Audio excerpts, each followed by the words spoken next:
Uh, Good morning, everybody. I'm Guru Trikudanathan from University of Minnesota. I would like to welcome all of you for the last, but definitely the more arguably the most interesting session. This is going to be on current controversies in pancreatology. The first speaker would be Dr. Chris Forsmark. He does not need any introduction. He is a professor and chief of medicine at University of Florida. And he was a former president of APA as well. And he's going to talk on is EPI relevant, or exocrine pancreatic dysfunction relevant in EPI. Great. Can everybody hear me okay? All right. Thanks to you that stayed. So the controversy is sort of thinking a little bit about this idea of exocrine pancreatic dysfunction and at what point it reaches exocrine pancreatic insufficiency. So I'll take one side of the argument and Walter will take the other. So I'll start by just describing a patient of mine who is a 26-year-old woman who I've seen for a while. Had a TP-IAT 9 years ago for relapsing pancreatitis and some genetic mutations. On insulin, doesn't take any PERT though, and hasn't for a number of years. Weight stable, no steatorrhea, normal fat-soluble vitamins, physically active, fully employed, normal DEXA, and eats multiple small meals by choice, which are relatively low fat. So she doesn't have a pancreas, but does she have exocrine pancreatic insufficiency, or does she have dysfunction, or does she have neither? And most importantly, how would you treat somebody like this? What recommendations might you make? So it is sort of some conundrums, and that's probably the point of this this discussion is, what do we actually mean when we say the pancreas is either insufficient or dysfunctional, and when do we decide that somebody needs treatment, which is probably the most important decision that we make when we're seeing these folks in clinic. What do we know and what don't we know? So as I think about this in terms of just this concept of exocrine insufficiency, you can think about it in a lot of ways. It's diminished enzyme secretion or delivery into the intestine, but it's diminished compared to what? So you could sort of look at it, it's less than the physiologic maximum, maybe. That's how we do pancreatic function tests. Or it's less than you need for a meal digestion. That's the 72-hour fecal fat or some test meal. Or maybe it's just less than some random cutoff. That's sort of the fecal elastase story. Or maybe we don't really care that it's less than some benchmark. We just care whether it's enough, and it's enough to either normally digest a meal. Remember that as humans, we don't completely digest meals. Or maybe it's just some kind of minimally sufficient digestion, and that's good enough. And if we are talking about sort of its ability to digest a meal in normal life, then, what meal are we talking about? My patient has multiple small meals, which are relatively low in fat and apparently has normal nutrition. And then how do we define when it's not enough? What are the consequences, the bar that we set for determining that? So, and I'll come back to this. I think when we look at patients who are at risk for exocrine pancreatic insufficiency, we have a list of diseases that we think have reasonable pretest probability.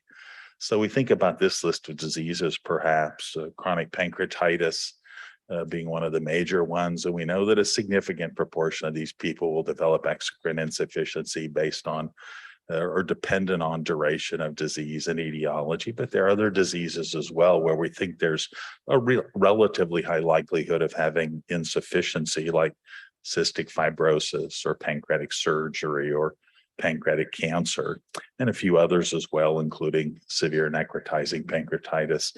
And I'll come back to this group of patients a little bit later in the talk.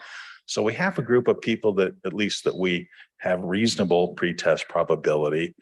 The question or the controversy really comes about this list. And these are patients who may or may not have exocrine insufficiency or may have some degree of exocrine dysfunction. And it's often difficult to know whether they actually have it or not. And I'll just sort of point out too, there's a long list here. And there's data on all of these conditions. The first is acute pancreatitis or recurrent acute pancreatitis, but not severe enough to cause significant necrosis. And that's the chart on the upper right, that the blue line shows that even in patients with milder forms of acute pancreatitis without necrosis, a significant percentage seem to have persistent exocrine insufficiency after the attack. And the big one is those with diabetes. We know that folks with diabetes, particularly type 1, have a small pancreas. We know they commonly have low levels of fecal elastase. They commonly have symptoms, but there's often a question in these folks as to whether all of these symptoms and all of those features are sufficient that they might need enzyme treatment. So this is, I think, where the controversy exists, in not so much in the first group I showed you, but in these patients in whom you're often wondering whether exocrine insufficiency or dysfunction could be contributing to some either some symptoms or some poor outcome. So one of the challenges in this whole world is how do you figure out if they actually have it or not? So many have suggested that the way to figure it out is to measure fat in stool, which is the picture on the upper right, the 72-hour fecal fat test, which you can tell when you have a picture with large buckets of stool that it's not going to be a test which patients or laboratory techs or doctors like, and that's exactly the case. So we don't do that anymore, but I give you some examples from when I first came to the University of Florida. Or we try to measure what's actually coming out of the pancreas by putting a tube down, for instance, or by giving a substrate that can be, the metabolism can be measured, like in breath, which is the middle panel on the right from Dr. Dominguez Munoz, whereas put a tube down the lower right and try to collect enzymes directly. But none of those are really feasible for most of us in taking care of patients. So we're left with just a stool collection, which is largely fecal elastase. So despite ideas that you might categorize exocrine dysfunction based on stool fat, in reality, all we really have is elastase. So if elastase is what we have, do we have some sort of consensus on how we should use it, define it? And this is a survey of a bunch of experts from the Dutch Pancreatitis Study Group, where they tried to see if there was any consensus amongst experts. And first, was there consensus on what cutoff we should use? And the answer is no. Then they ask, well, if the level is really low, would you start with a higher dose of enzymes? And people said probably not. And then they had some clinical scenarios saying, would you treat this patient? Would you not treat this patient? And all I'll tell you is there's significant disagreement. So amongst experts, there's a lot of disagreement about exactly how to use fecal elastase, at what level it becomes clinically meaningful, and how to treat patients based on the results, which I think we all know.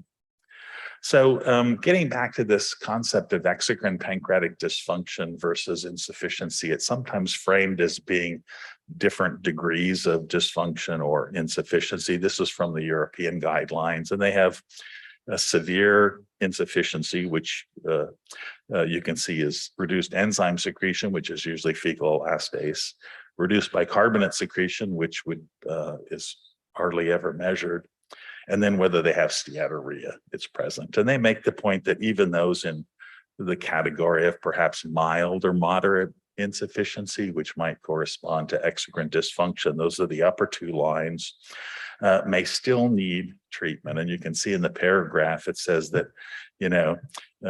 you do have some features of diminished absorption, some features of poor nutrition, even in those with mild or moderate. And they said that these degrees of dysfunction are in fact have relevance. So that's the title of my session, right? Whether it's relevant, at least the Europeans think that it is in fact relevant. The other category, and I'm sorry that Suresh Chari is not here because this is his paper, is a recent study which is trying to, again, categorize the degree of dysfunction.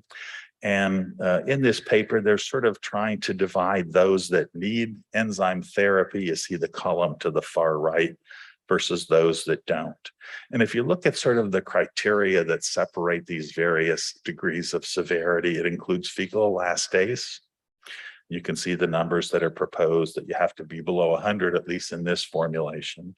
You can see that there's coefficient of fat absorption in the next column, which means you have to do a 72-hour fecal fat.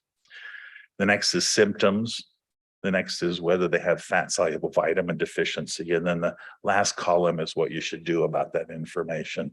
And the point here that, that this group is making is that if you're in the mild and moderate form, you should not prescribe enzyme replacement therapy, which is different than the European guidelines.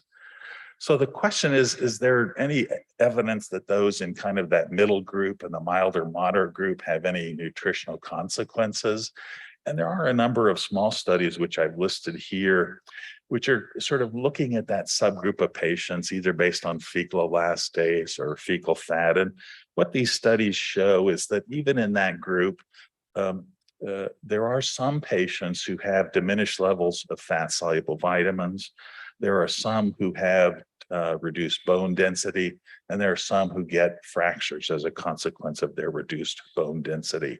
So these are all small studies and it's small number of patients, but it says to me that some people in those groups with moderate or even potentially mild exocrine dysfunction do have nutritional consequences.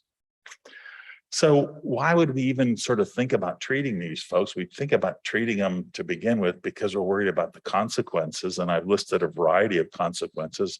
Some people don't have any consequence, like the patient I just presented after TPIAT, but many of them do have consequences, and they can be relatively common, like bone loss. They can be things that may be more common than we think, but we never actually measure, like sarcopenia, or it can be rare things like Phil Hart yesterday showed a picture of somebody with zinc deficiency. This is a patient of mine with pellagra as well. So there are significant nutritional consequences, I think, of untreated exocrine pancreatic insufficiency. And one of the questions I sort of thought about in preparing this talk is we have this group of patients, and I'll come back to them now, the chronic pancreatitis folks, for instance, who have a relatively significant risk of having exocrine pancreatic insufficiency.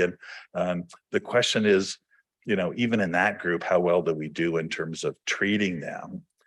And the answer is not very good. This is a study that Diraj Yadav and I and others did, which just looked at patients that are insured in the US that have a diagnosis of chronic pancreatitis. Very few of them had any testing to see if they actually had exocrine pancreatic insufficiency, about 6.5%. Around a third did get a prescription for PERT, which is not bad, but almost all of them got a prescription which was woefully underdosed comparing to guidelines. So I would conclude from that sort of data is that it's often not possible, at least in using the proposed constructs, for us to figure out whether somebody has just dysfunctional or insufficient pancreatic digestive enzyme output. And the reason is that there are all these multiple compensatory mechanisms in individual patients that may make that decision more difficult. We don't have an available and accurate test. And these systems which suggest that we should be doing 72-hour fecal fat studies, I think are just non-starters. It's just never going to happen. And finally, we don't have any consensus amongst ourselves as to what we should do, how we should test. I think I've hopefully made the point that exocrine insufficiency has a lot of negative consequences if it's untreated, and maybe make the point that many patients who need it, who we know need it, like the chronic pancreatitis folks, aren't even treated, or they're not sufficiently treated. And I agree with the fact that there are probably some people who don't need it who do get treated. But on balance, I think erring on the side of treatment in these folks is a reasonable decision. And I think that, treating patients with exocrine pancreatic dysfunction based on this data, I think is a reasonable decision. Thanks. Now, Walter's going to tell you the actual story. And you'll notice that my manatee is still wearing a mask. Thank you, Chris. I was hoping you could join me. Yeah, the podium. Next, I would like to invite Dr. Walter Park. Dr. Walter Park, again, needs no introduction. He's an associate professor of medicine at Stanford, and he's going to discuss is exocrine pancreatic dysfunction without EPI not relevant? Great. Well, thank you, Chris, and thank you to the organizer of the APA for the opportunity, and thank you to all of you who have stuck it out to the very end and haven't made it to the water park. The nice thing about going second in this situation is that I can, in theory, pick off of what Chris has said and counter without him having an opportunity to refute. But the reality of this, I would say, is this being a controversy is, in many ways, we're starting from the same data points. And for those of you who are looking for a battle royale, unfortunately, that probably won't happen. In essence, Chris has essentially laid out, if you notice in his talk already, the pros and the cons. And my job here is just to clean up and kind of take some of the same data points, say it in a different way, and then perhaps emphasize one versus the other. So I'm supposed to take the issue of the EPD without EPI is not relevant. So I guess first let's redefine or frame the issue, very similar to what Chris was talking about. So what do we mean by exocrine pancreatic dysfunction as opposed to insufficiency? And I think the definition would imply, at least as I see it, is a detectable decline in exocrine function, perhaps commonly measured by fecal elastase 1, and I'll talk about that a little bit more. And the idea here is conceptually, because we acknowledge that there's excess pancreatic capacity, as we've seen in many physiological descriptions, that you don't get EPI until 10%, until you have 10% left. We can imagine and conceptualize that there is a state of decline without impairing adequate digestion, and kind of framed in this figure is an individual may have 100% exocrine pancreatic function, and they may go all the way down to 10%. And this is just the figure of the cartoon here, our conceptual model, where they have truly decreased enzymatic output. And we can perhaps call this a dysfunction, perhaps, but we don't really see the symptoms of steatorrhea, vitamin deficiency, micronutrient deficiency, weight loss, and a decreased quality of life that we've associated with these symptoms until we get to EPI. Now, I think Chris laid out very nicely why we lean on fecal elastase 1 and what our love affair with it and what our problems with it is, right? We all appreciate its limitations, that it does have reduced sensitivity when coming to diagnose mild or moderate. But the reality of the practical clinical realities, given the current options of testing, is that it inevitably is what we lean on and what you see most being ordered when trying to get secondary or supportive data.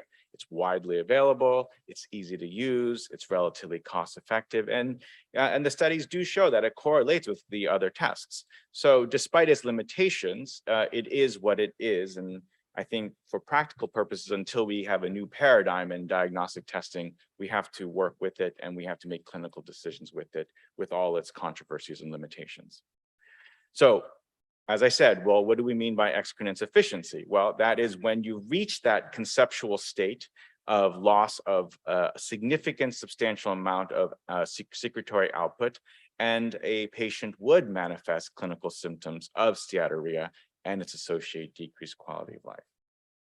So if you just accept that simplistic conceptual model as we've perpetuated and taught, I can therefore say, technically to the question, EPD without EPI is not relevant because you have adequate exocrine pancreatic function. They have no pancreatic-induced steatorrhea. They have no fat-soluble vitamin deficiencies, and therefore they have no impaired quality of life, and therefore we're done, not relevant. I should stop right here. However, as Chris also alluded to, there are holes in this conceptual model. As Chris alluded to in his very first slide, he has a patient who doesn't even have a pancreas and doesn't show signs of steatorrhea. So there are these patients we know that are asymptomatic that we would expect to have absolutely no pancreatic secretory output, and yet they're asymptomatic. How does the model explain this? We also have patients who have very normal FEV1s, 500s, but when you do actually the 72 fecal fat output or you screen them for vitamin deficiencies, they're showing all the signs of steatorrhea, they're showing vitamin deficiency. How do you reconcile our model with that?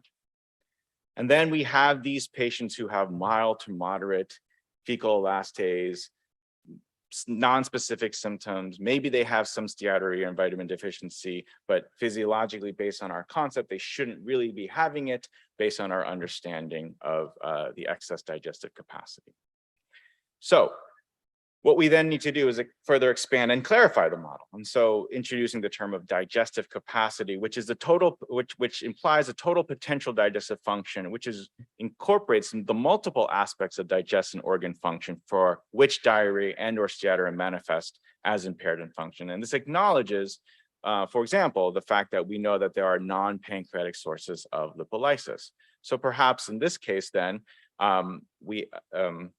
we have patients who wouldn't have these symptoms because, alluding to Chris's patient, because there are gastric lipases or other sources.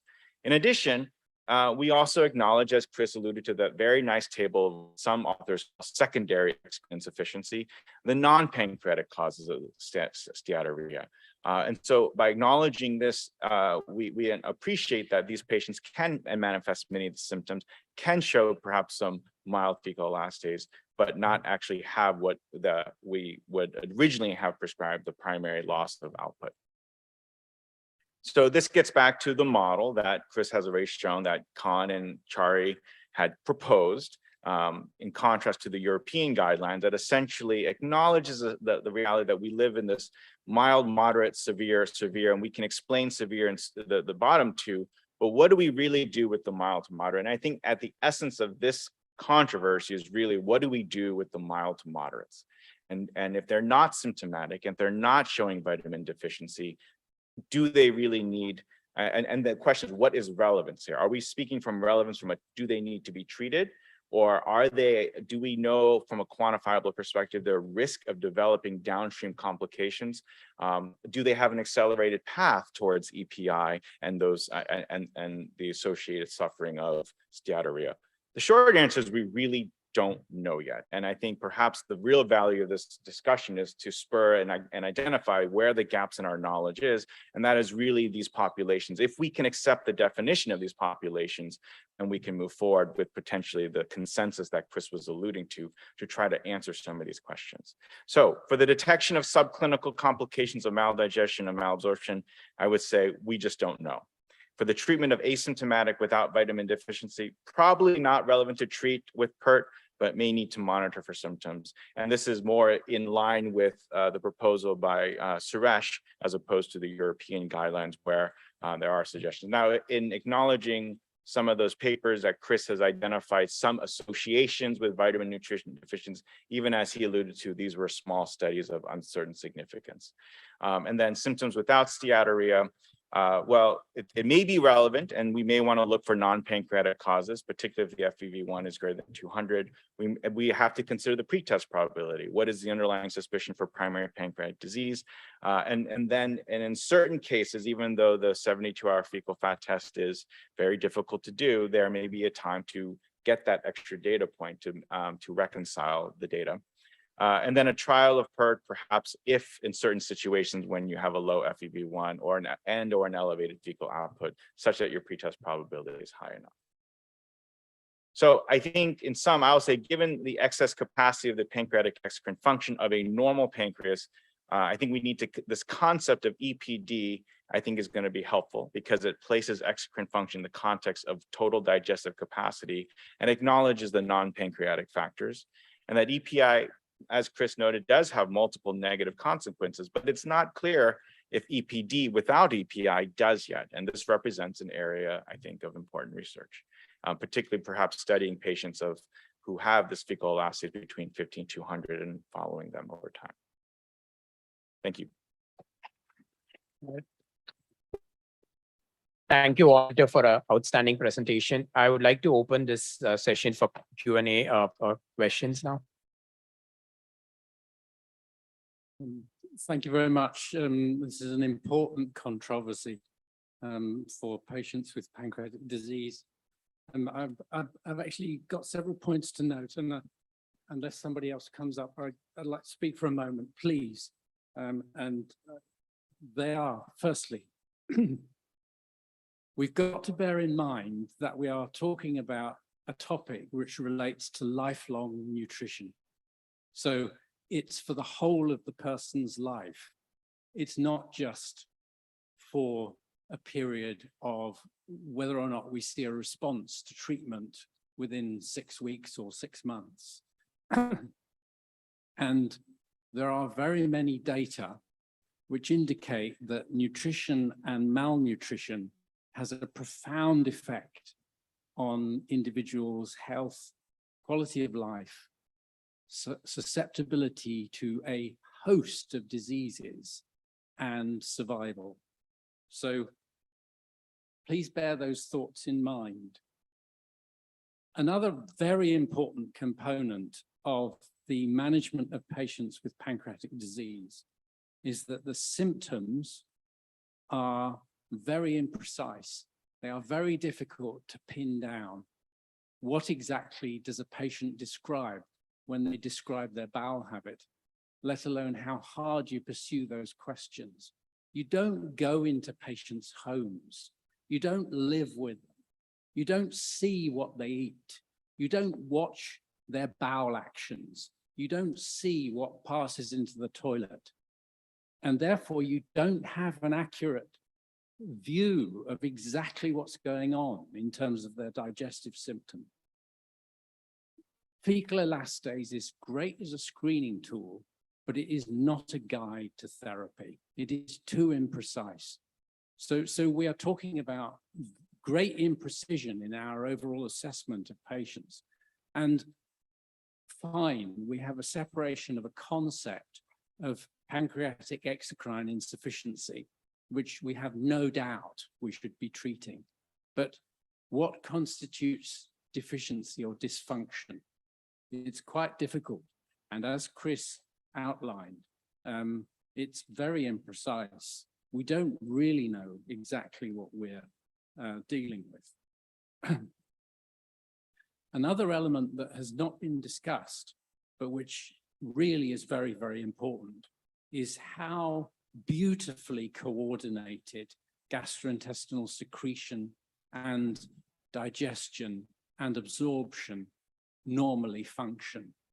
And we're talking about the integration of moment-to-moment secretion, digestion, and absorption in the digestive phases, including the secretion of bile, including the secretion of bicarbonate, and now emerging the secretion of antimicrobial factors, which of course are not constituents of the digestive enzyme that we provide patients.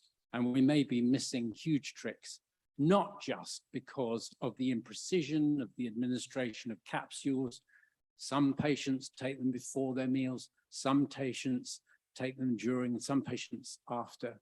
There are not very good data on that topic, but perhaps as closely we simulate physiology as possible, the better.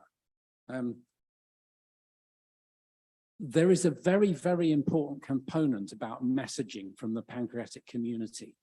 And it's very clear from international data from the US, from the UK, from Europe, that we are not treating our patients well enough. We are not providing enough pancreatic enzyme supplementation. It's only one component of digestion, yes, but it's not being provided adequately. And if we send out a message that's based on a distinction between exocrine pancreatic insufficiency and dysfunction, and we say, yes, you should treat insufficiency, no, you shouldn't treat dysfunction, we can use symptoms, we can use fecal elastase, we can differentiate them. People are going to be utterly confused. They don't treat them well enough currently, hugely inadequately. We've got to send out a unified message, which is treat them and err on the side of treatment, because otherwise we will be doing our patients a disservice. Thank you so much. Chris and Walter, do you have any comments to offer? No, that was a great set of important points and lessons, and I totally agree with those conclusions and those thoughts. You know, we are, it is what it is. We live in a world of fecal elastase, and it's widely used. And I think for people that see patients with pancreatic disease, we maybe put it in the proper context. And there's a lot of people out there, primary care docs, who measure it the wrong way and maybe make, the wrong decision. So we do, I think, owe it to the community and the other, non-specialist physicians to somehow figure out a better way to do this.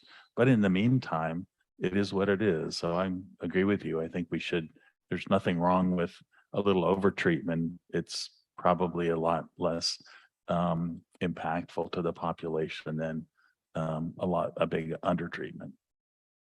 And I would agree with the comments you articulated. The one thing to keep in mind is if we were just talking about multivitamins, that's one thing, but this is a prescription, and many of our patients in the United States still have issues, financial, real hardships covering these. So there are some downsides to early initiation for a lifelong treatment. It's quite a financial burden, particularly if you're uncertain of the benefit. I will say that your comments about the imprecision and the subjectivity reminds me of some projects that I'm a part of, but I think several centers are also looking at, and I think we'll see in the future are smart toilets. We've heard this whole movement towards smart homes, and we've been working with some engineers on how to really improve. There are going to be a lot of ethical issues and HIPAA concerns, but we're coming along, and I think when we think of smart toilets, we think of potentially diagnosing cancer, and that's probably version 5.0. But version 1.0 right now is just dealing with understanding who's actually going to the bathroom at the time if you share a household, using very simplistic things of measuring quantity and quality of the actual stool or urine output. But it may be a movement forward, because you can imagine if that's actually trackable, you'll be able to get real quantitative data. And that might be one of our ways to move forward. Thank you very much for those talks. They may be some of the best talks I've ever heard on the subject matter. Really kudos to you. And it's unfortunate more folks couldn't actually gather the benefit from that. One other important point to make, and I had mentioned this at the CF Foundation meeting, is that at the end of the day, EPI is also a syndrome. Right, we focus too much on just the pancreatic output of digestive enzymes, but let's remember that nutritional need, nutritional intake, and intestinal adaptation are sort of the other three big areas that may have just as important a role. And our entire focus as a community has been exclusively focused on pancreatic enzyme output. That's one point. The second thing I wanted to say is that, based on all administrative claims databases, it's pretty clear that most individuals who are started on PERT do not continue after 1 year. They do not go back and refill their prescriptions because they are not seeing a clear and defined benefit with regards to how they feel. And, what am I getting out of this? I'm paying a huge out-of-pocket expense, and I'm not really seeing that benefit. And I appreciate that it may not see something that's going to take years and years to become problematic, but we clearly need a better definition of this syndromic disease state and a better biomarker to guide therapy. Thank you very much for very nice talk. I'm a basic research, so I'm just curious if you can comment on if in a situation you have some kind of pancreas, the external dysfunction, but overall digestion is looks like normal. But one of the possibilities, they may have a digestion rate or the transition of the digestion in the intestine tract, and also how it will impact the microbiome in the gut. So just curious, what's your comments on that?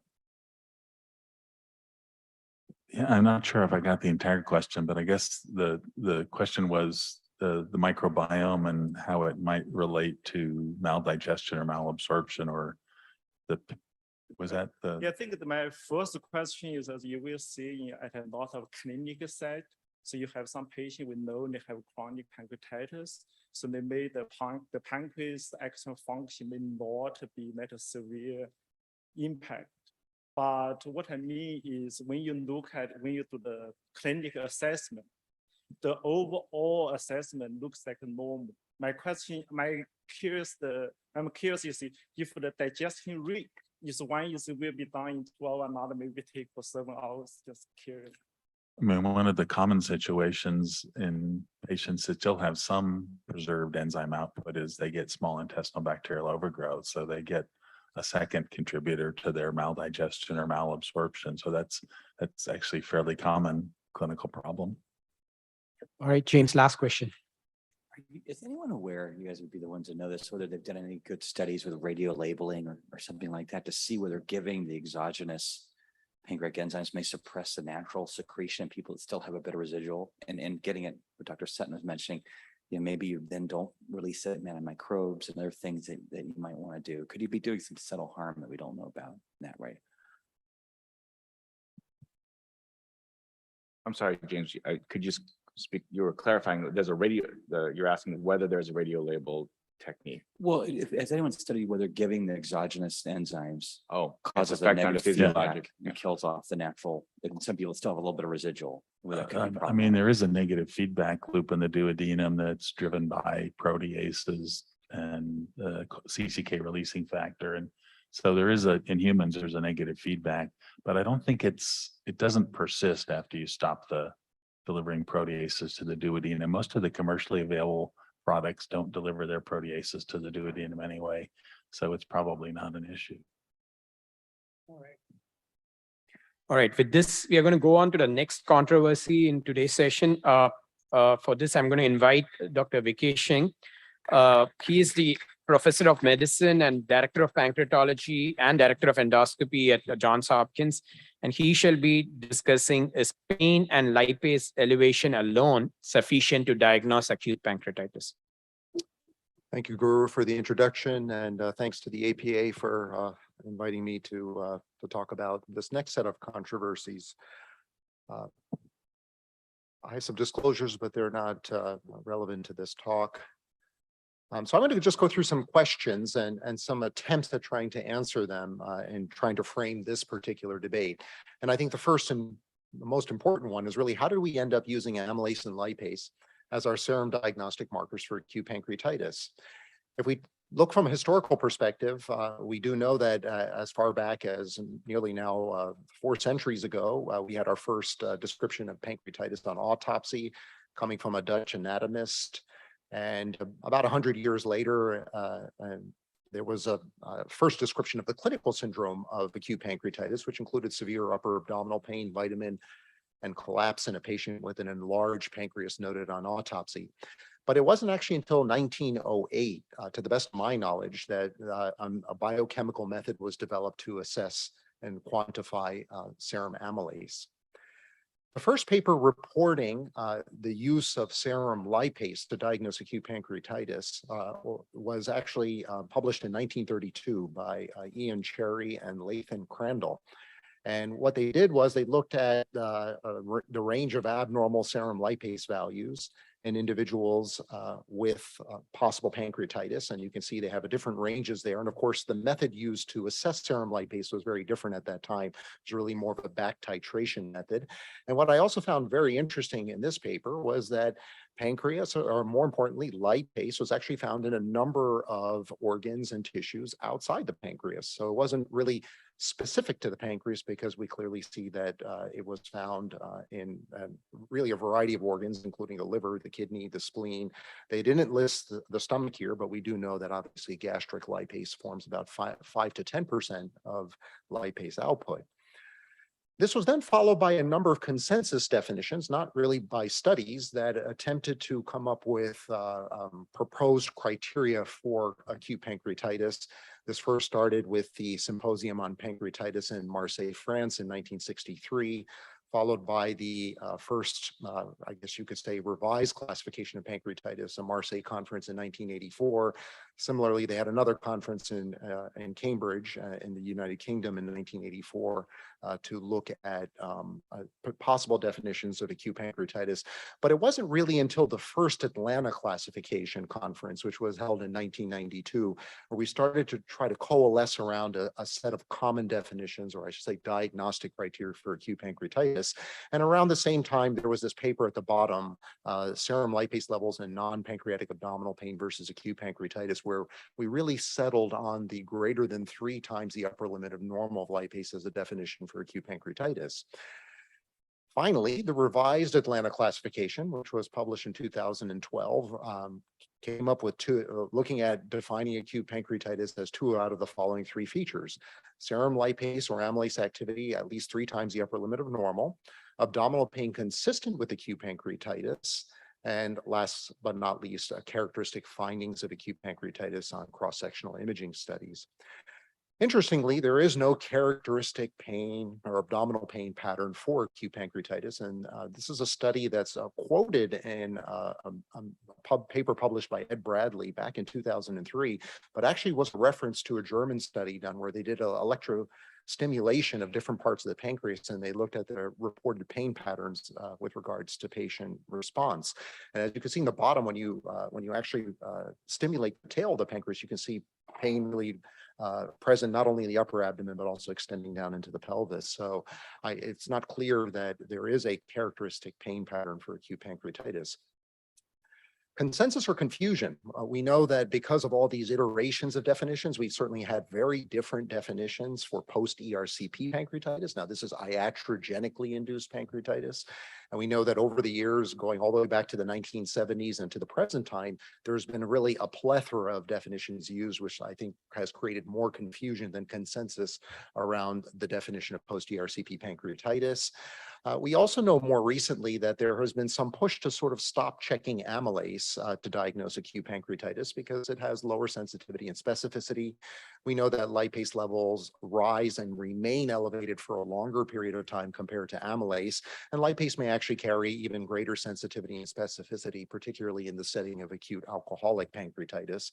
However, nonetheless, we do know that we continue to order both of them in about 70% of patients, at least up to 2017, and which had nicely fallen down to about 20% in 2020. Importantly, lipase elevations are found in numerous pancreatic and non-pancreatic conditions. This was a nice review that was published back in 2015. And as you can see, there are both intra-abdominal non-pancreatic causes of serum lipase elevations. And then you can see on the right-hand side, everything from reduced clearance to critical illness, as well as diabetes are all common causes of lipase elevations. In many instances, particularly with some of the acute non-pancreatic intra-abdominal conditions, they can be well over 3 times the upper limit of normal. So then the next question is, does a serum lipase level greater than or equal to 3 times the upper limit of normal accurately identify patients with acute pancreatitis if imaging is the gold standard? And this is a study that our group has actually been working on and has submitted and is under review, where we looked at all the patients that we could find based on a lipase alert system that we have in place at our institution, where all those individuals who have a lipase greater than 3 times the upper limit of normal on presentation, we could sort of evaluate them and try to figure out what were the suspected causes of their lipase elevations. There were 2 interesting findings. Out of the 205 patients with abdominal pain who underwent imaging within 1 to 3 days of their lipase elevation, only about 36% actually had changes of acute pancreatitis. So almost 30% had changes of acute pancreatitis, but about 70% did not. And if you look at the top 4 causes for lipase elevations, the first one's opioids, the second is renal impairment, the third one was pancreatic or ampullary malignancy, and certainly last but not least was abdominal surgery or trauma as being the 4 most common. And if we looked at the lipase elevation cutoff that best corresponded with the changes of acute pancreatitis, was actually an 8-fold the upper limit of normal cutoff. And just looking at the AUC of a lipase level 8.2 times the upper limit of normal, you can see it's about 0.73, so not too bad. And this has also been mirrored by other groups. This is a study coming out of the Brigham group, conducted in conjunction with your emergency room physicians. And as you can see here, about 25% of patients had imaging features of acute pancreatitis. And what they then found is, looking at different cutoffs, about 16% of the patients who had a lipase level between 3 and 10 times the upper limit of normal had acute pancreatitis on imaging, compared to 34% if you actually raise the lipase elevation cutoff to 10-fold the upper limit of normal. So clearly you can see the number keeps rising depending on how marked to the degree of elevation of lipase at the time of presentation. So there are numerous examples of clinical scenarios where we are overdiagnosing acute pancreatitis based largely on serum lipase levels. We do know that functional bowel disorders are the most common cause of chronic abdominal pain in the world. There have now been multiple surveys done in the United Kingdom, Canada, the United States, where when you actually do large population surveys across adult individuals, about 40% report symptoms that are consistent with a GI functional disorder. And in the United States, there was another study that suggested about 22% of patients reported functional symptoms, even in the course of the last month of the survey. Why is this? Well, we do know we use opioids a lot to treat pain in these patients, and it's very clear. In fact, the first study that reported a possible effect of opioids on the sphincter of Oddi, where it was in fact published in 1960. This is a paper from 1988 where they used ERCP and sphincter of Oddi manometry to show that actually opioids can cause sphincter of Oddi spasm. So I think it's fairly well accepted that this is a phenomenon. And interestingly, this at one time was used as a test. The intramuscular injection of morphine was used as a test to assess sphincter of Oddi function. And this was known as a NARDI test, and had come out of a group in the United Kingdom, published now almost back in 15 years ago, and they reported that a greater than four-fold increase in lipase levels, and remember, most of these individuals were healthy volunteers, was considered consistent with sphincter of Oddi dysfunction. Of course, this is not used much anymore. But now the results of that actually then correlate to other things that we find in the literature. Codeine has been implicated with an increased risk of acute pancreatitis in patients who've had a gallbladder removed based on this large market scan database study. And more recently, of course, we know that Vyberzi, known by the generic name of aloxadoline, which is used to treat irritable bowel with diarrhea predominance, has also been implicated as having or being associated with acute pancreatitis. And this then led to an FDA warning suggesting that we should not be giving aloxadoline to patients with IBSD if they don't have a gallbladder, as it's going to potentially increase the risk of acute pancreatitis. But is this really true acute pancreatitis? If you look at, my own group wrote a letter to the editor looking at the FDA adverse events reporting system. And when we had gone back and looked at the 3 trials, which had almost 1,800 patients who had been treated with aloxadoline, 7 developed adverse events that were reported as acute pancreatitis. However, an independent adjudication committee independently reviewed these cases and that found that 5 patients met the revised Atlanta criteria, among whom only 1 was not associated with heavy alcohol use or biliary stones or sludge. Therefore, it is plausible that a substantial proportion of the acute pancreatitis cases reported in this database, the FAERS database, would either not have met the revised Atlanta criteria definition for acute pancreatitis, or could have been explained by more common etiologies of acute pancreatitis. When you look at the data supporting, and this may have come out in very small type, but if you look at the data supporting the use of ERCP for the treatment of recurrent acute pancreatitis in patients with pancreas divisum, they actually, there were a total of 7 studies done. And what's curious is out of these 7 studies, they entirely defined the benefit of ERCP for the treatment of idiopathic recurrent acute pancreatitis in these patients with divisum, who either had an equivocal definition of recurrent pancreatitis, or you only required a 2-fold elevation in lipase to define the recurrence of acute pancreatitis. So clearly problematic. If you think about it, you have a whole field of people doing ERCP for RAP in patients with divisum, and this is all based on studies that used a 2-fold, the upper limit of normal definition for acute pancreatitis.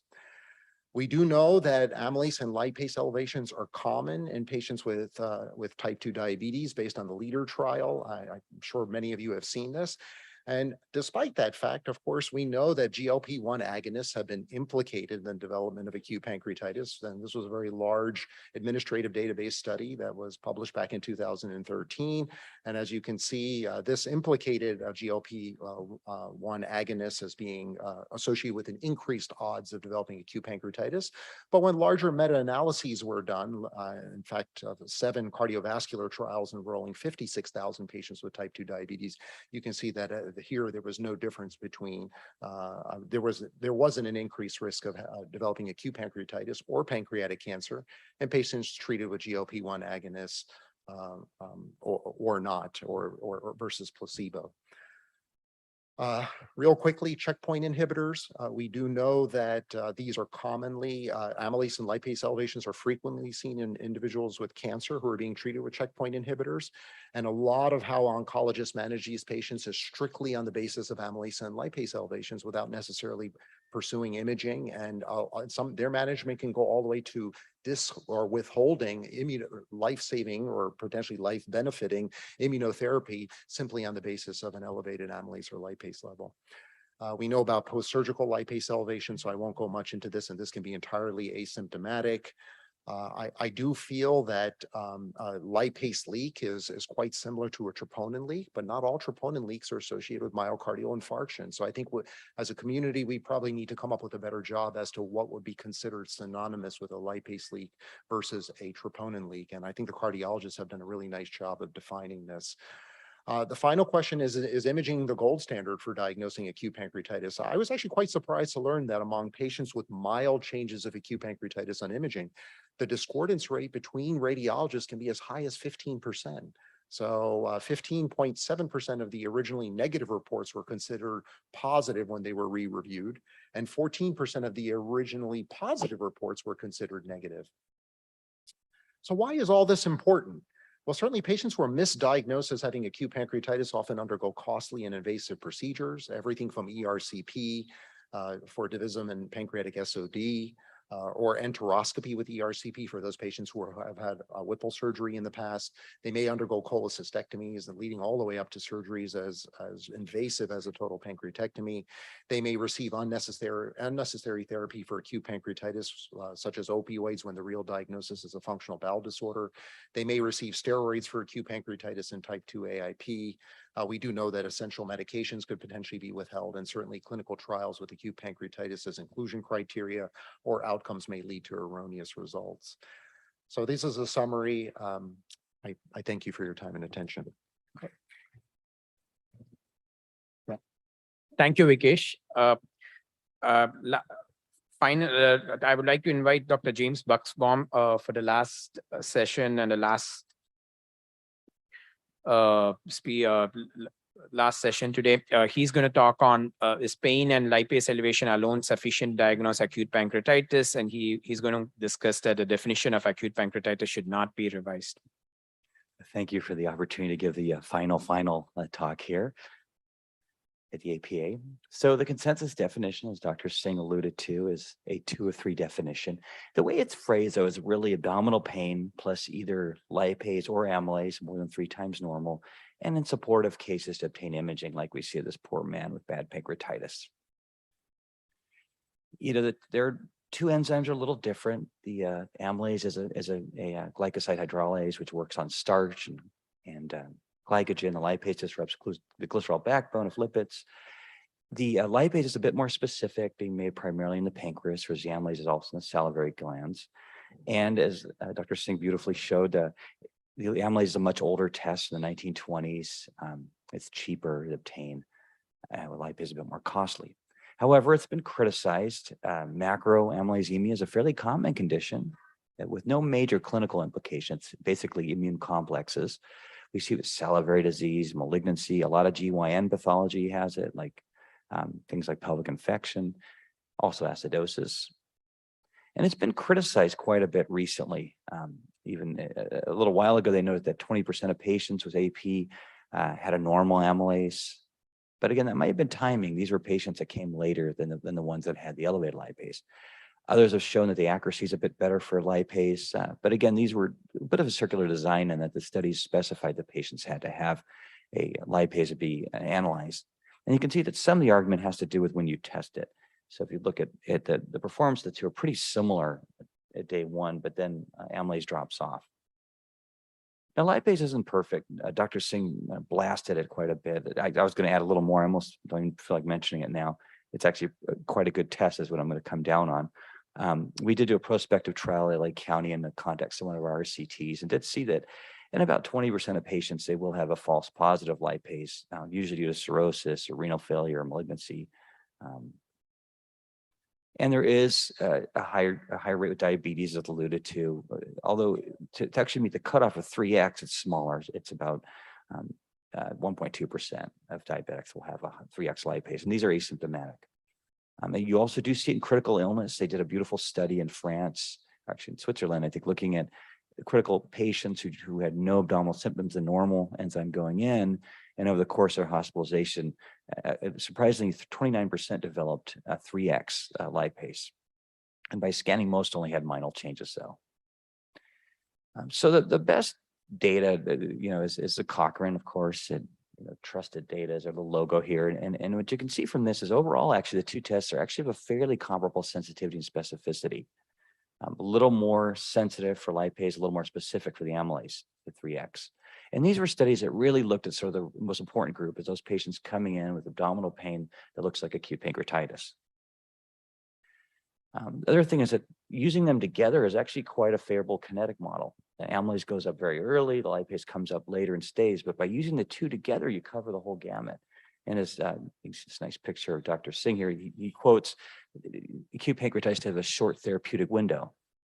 So I would argue actually to continue amylase and lipase versus dropping it, which he kind of applauded happening.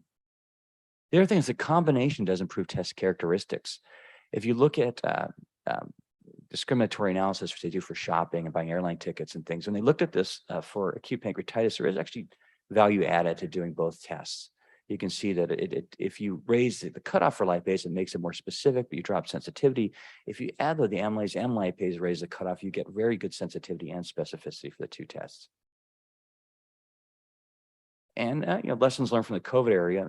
We all know that acute pancreatitis does have a significant mortality and some very significant morbidity. And if there's a benefit of both, and you can diagnose more patients early and treat them, I think there's a lot of benefit. And then people argue the cost, but let's keep in mind during COVID, people are doing PCR tests just to go to Christmas parties and things like that. So for our major diseases, is it really such a big deal to add one test? Imaging, should we just scan them all? So CT was very, very promising from the first studies in Switzerland. It was 90% sensitive, maybe 92%, depending how they cut the data, versus 100% specific. It's been shown to be a little less that for the index scan, but it is certainly a powerful tool to look at complications and also for these diagnostic challenges. Recently, a very nice series in pediatric patients where the addition of imaging and indeterminate cases raised the sensitivity to 100%. However, it is costly. There is radiation exposure, but it remains a very important test. So how about newer tests? Dr. Singh described maybe finding better biomarkers. Well, there's been a lot of work on this. You can see these are 4 or 5 that were tested pretty rigorously, and unfortunately, their accuracy is no better than lipase or amylase. Additionally, some are under analysis now, but they raise much more slowly later in the course, so not so useful for those golden hours of really acute pancreatitis. And others are unproven, but undergoing workup. Urinary trypsinogen is one that had a lot of excitement. This is my mom's old car, a 69 Chevy Malibu that runs beautifully still. And this is this new Aurora she got that broke down every day. More complicated. It's now, but I think we discontinued the Aurora, but in general, but urinary trypsinogen, there's a lot of excitement around it, but looking at very rigorous studies, it doesn't appear any better than the amylase or lipase, and the cost is higher and the technique is more complicated. This is from a Cochrane analysis. Additionally, the most important thing that we've all emphasized at these meetings and others is it's important to have consensus. So it's obviously important for the individual patient to be diagnosed correctly. It's important for quality improvement. It's vital for research, especially now that we're getting together for big RCTs to treat acute pancreatitis. You can see this as with autoimmune pancreatitis. There's a lot of different definitions, led to a lot of confusion, a lot of strange papers and disagreements. This is acute pancreatitis right now. So you can see there's all the big societies lining up around the world. And what do you notice is the beautiful consensus that we have on this definition. Nothing like it really that I can think of in the world of GI. So, Dr. Singh is hoping for greener, greener grasses in South Island of New Zealand here, but he may end up here. This is in Death Valley on the basin.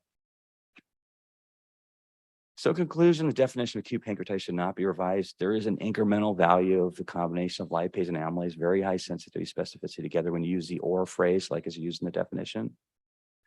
It does provide early diagnosis if you keep the amylase for these very early hours. There's not yet a better diagnostic test. A lot of interest, but none have been shown to be more accurate, and they're costly and difficult to run.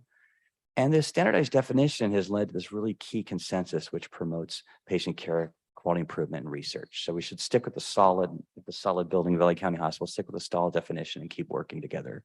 Thank you. All right, thank you, James.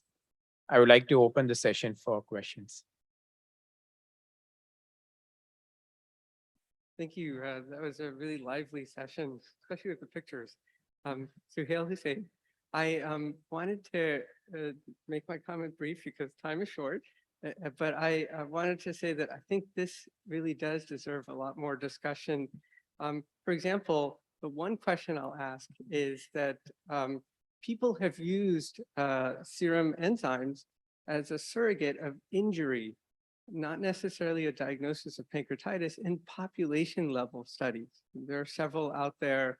The Germans, for example, we used, for example, TriNetX, a confederated database to look at lipase levels in patients receiving certain drugs, such as asparaginase causing pancreatitis. And you make a lot of inferences, all the while knowing that there are non-specific changes. Could you comment on the use of these enzymes for research purposes on a population level?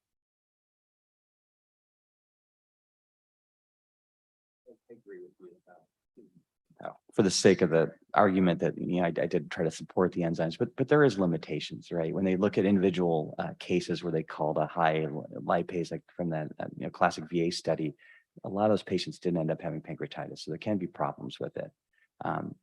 Although on the flip side, how do you really define it, right? When you look at that ICU study, they were elevated lipases, and they kind of hypothesized there wasn't truly an injury. But they're actually, when they did scan them, a fair percent did have a lot of new morphologic changes. So maybe there is a subacute, pancreatitis or a subtle injury that is happening. It's hard to know for sure. I mean, in the end, it's a histologic definition. Yeah, I agree. Oh, sorry, I agree. Some of the studies I presented suggest that, of course, in the cardiovascular literature, and we know for a lot of the literature around checkpoint inhibitors, are based on just sort of this screening amylase and lipase paradigm. The problem is, how often does that actually correlate with true acute pancreatitis? It's a little bit hard to know for sure, but they've really perpetuated it and almost codified it in their guidelines to have ongoing evaluation of these markers as possible pancreatic toxicity. But if without actually having those cross-sectional imaging studies, I don't think we can really be sure how many people truly had acute pancreatitis. Can I go just quickly? So in a lucky situation, because pancreas makes a lot of enzymes which no other tissue makes, so you would think there's many biomarkers to choose from. But that's not really, hasn't been really translated to the clinic. So when you show that amylase and lipase actually help each other to get better sensitivity, so adding multiple analytes to this equation, would that help to increase this further? It could, but the problem is accuracy is already so high, it may be hard to show the value added.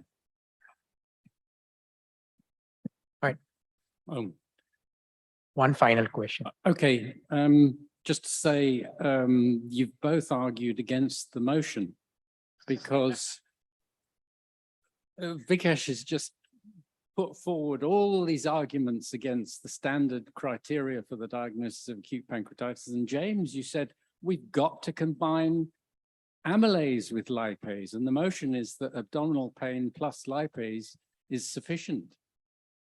So anyway, just some very quick comments. I think particularly we would be better off if we had a more precise way to diagnose acute pancreatitis.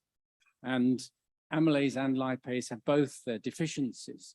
But just to say very briefly, there's a major European consortium called Transbioline, which is specifically seeking to develop, in combination with mainly US industry, new ways to pick up drug-induced pancreatic injury, which currently has to be by use of amylase and lipase. and with, what's the name of it? Exulinotide or something? Yeah. I can't say it because I don't prescribe it and I don't know it and I don't use it, Yeah. but certainly in the drug development pipeline of that compound, there were elevations of amylase and lipase in the healthy volunteers and in the phase 2A studies. But there were also 1 or 2 cases of acute pancreatitis. And rather like ERCP, we see elevations of these enzymes in these pure patient populations, which indicate that amylase and lipase are elevated, but not to the same extent when there's subclinical pancreatic injury. So I think they are useful, but they're not sufficiently sensitive or specific for the precise requirements that we really need. And also they don't correlate with severity. So we do need better biomarkers, I agree, but the best we've got at the moment is what we've got. Professor Sutton, the alloxodolene is actually a weak opioid agonist. So it's a little bit like tramadol. So we suspect that there is some degree of sphincter spasm, and we know that that's fairly well established. So that would be a situation that I would call lipase leak, but not necessarily acute pancreatitis. But again, we need to come up with exactly what those definitional parameters should be. All right, with this, we'll close this session, and I would like the organizers again for this wonderful opportunity. And I would have Dr. Min speak a few words. All right, so I think that will conclude the APA 2022 annual meeting. I would like to thank all the speakers and moderators for your efforts, outstanding talk, and I really appreciate it. I hope you all enjoyed the meeting. And I want to thank the APA executive board members, especially Dr. Sluza, who's still here, our president, Dr. Aida Habatizin, for putting together this wonderful program. I also want to thank our AP staff, Jill and Margie, for timeless effort, being here 4 days in a row, putting all the coffee in and everything, make sure the meeting runs smoothly. And I want to thank all for coming, and I look forward to seeing you all next year. And lunch is served. Dr. Saluza wanted me specifically mention, don't go home with empty stomach. We feed you before you leave. Thank you so much. All right.